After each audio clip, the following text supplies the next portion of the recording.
Guys, I've been putting a lot of thought into this topic, and it's something that I want everyone to hear. Or if you choose to hear, it's not that I want you to. If you choose to, I was on a project in Savannah, Georgia, Elba Island project for Kinder Morgan, and I never forget. I had a dispute with the 204. Uh, Basically, the guy who tells you whether or not you can continue in the process that you're doing to be safe around assets. And me and this man had a disagreement. Um, and I never forget a friend of mine, which was another 204 inspector. This guy name was Mr. Doug. Call him Dougie. And me and Mr. Doug had tons of conversation about race and ethnicity, when other people weren't around, just so that we can get our perceptions or perspectives and viewpoints on it. And I remember after that disagreement, uh, Mr. Doug was asking me, Trey, what happened? And my response at that moment was, man, I believe this guy's a racist. And the words that this man said to me after this is something that I want to put out to everyone. He said, Trey, are you sure he was a racist? Now, at that present moment, I assumed to myself, again, making an A of you and me, right? That man that I had this dispute with was a racist. And he said to me, Trey, how do you not know that the man was a butthole? He said the A word, though, the a-hole. And when he stopped, and when he said it, I had to pause for a moment. I said, what is the difference between having a person that at the moment was an a-hole versus a person that's a racist? And the truth would be, it'll be whichever I choose for him to be at that time. And when he said that, that's the reason that I've been thinking on what I'm thinking on now. I believe the problem with humanity is more of us labeling individuals into groups. So for example, you have an experience of 10 white people doing racist activities, blatant racism, So you say white people are racist. Well, what happens is once this process is trained from yourself to your people that's around you, and you give this process to your children, you have now labeled an entire population of the human being as racist because of their skin. In that same note, you meet 10 African Americans who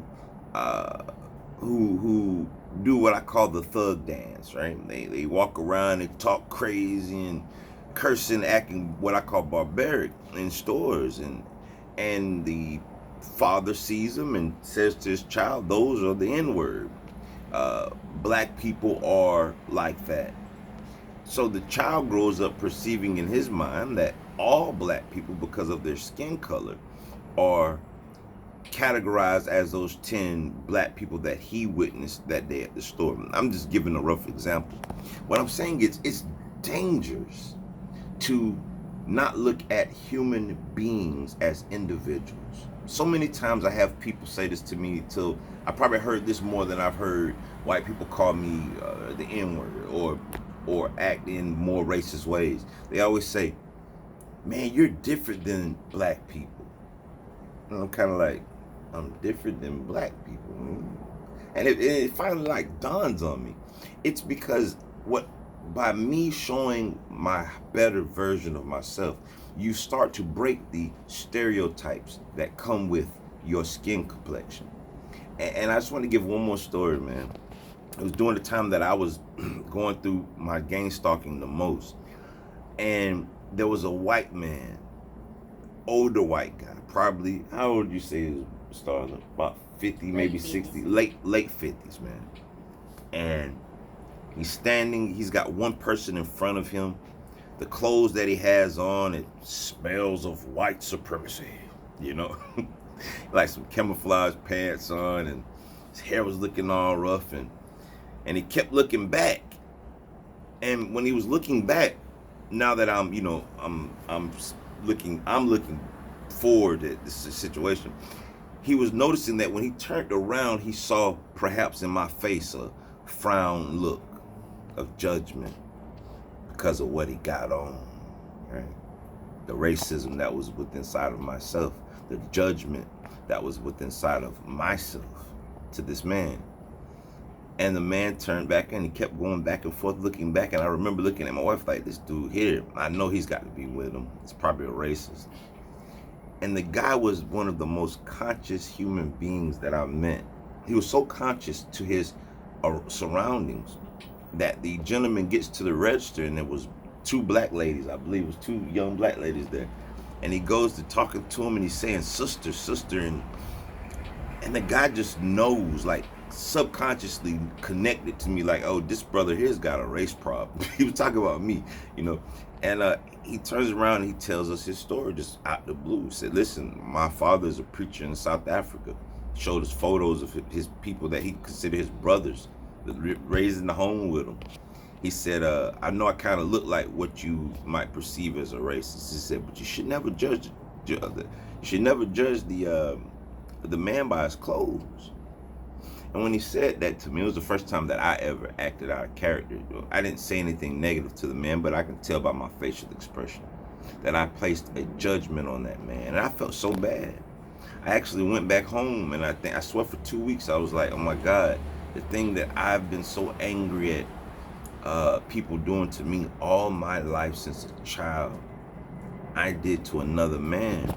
And I understood that it's not about, so if you're white, or if you're black, or if you're Asian, or if you're Hispanic, or if you're Native American, or if you're whatever, you can be a little gray ET, I don't care. Right now it's time for us to all just stop and say, we've all in our existence, because a part of our programming, have cast judgment upon people based upon an ethnic group or a religion or a culture that we perceive them to be. I've looked at white people that wear the wild clothes and the gothic clothes as some kind of Satan worshipers. I've had that stigma in my mind. And I know it's been tons of people that are different ethnicities that remember Trey when he had gold teeth and sagging pants. And they perhaps thought that he was a person that was just trying to get them. And I understand. What's happening on planet Earth is giving us the opportunity to say each human being has their own particular story. Each one. One might have the rebel flag shirt on and he might be a racist, but the one beside him may not be. It's time for us to no longer slump people into categories. This is what's happening. The earth is speaking out. We need unity. It's not that we need it. We're going to have this. Maktub. That means it was written. Now it's time for us all to no longer slump every person that says something or sounds like or looks like or drives the similar cars to those people that's like. It's so easy for you to categorize all for a few. We are one race, and that is the human race. And the reason that this is showing up right now is because something deep inside the human being's consciousness needs assistance. And that thing is separation through ethnicities, which is just an illusion. I love everyone. And I'm going to be working on myself as well to no longer place people in groups and to judge each individual person based upon their own fruits. Peace, everyone, and much love.